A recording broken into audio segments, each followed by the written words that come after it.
Pozdrav svima i dobrodošli u novi video na kanalu. U ovoj epizodi ću vam pokazati stvari koje se drugčije nazivaju u drugim zemljama. Pa hajde da počnemo. Za početak, najpopularnije piće na svetu, Coca-Cola, ima više svojih varijanti. Jedna od poznatijih varijanti ovog gazenog soka je Coca-Cola Light, koja je skroz bez šećera. Međutim, ako želite da naručite ovo piće u nekim od američkih dajnera i restorana, morate da tražite Diet Coke ili dijetalnu Coca-Cola. Amerikancima prilično čudno zvuči kad čuju da Evropljani ovo piće zovu Coca-Cola Light.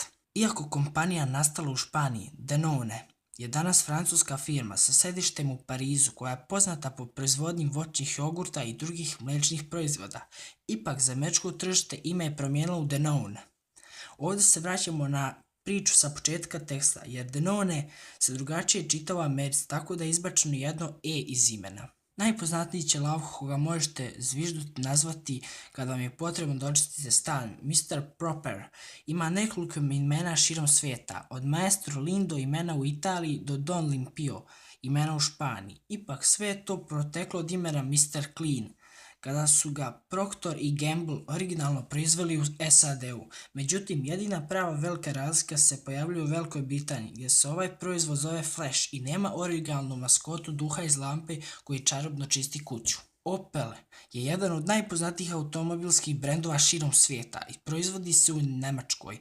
Međutim, ako biste željeli da pazarite novu Opel Astru u Velikoj Britaniji, ovaj automobil biste morali ili da uvezete ili da potražite vrstu automobila Vauxhall, jer se pod tim imenom ovaj brend prodaje i vozi na ostrvu. Oba proizvodna brenda deo su General Motorsa. Za kraj nešto slatko. Da li ste znali da je jedna od omiljenih čokoladica na ovim prostorima Milky Way, koja je kao takva može da se kupi širom Evrope. U Americi nosi ime Three Musketeers.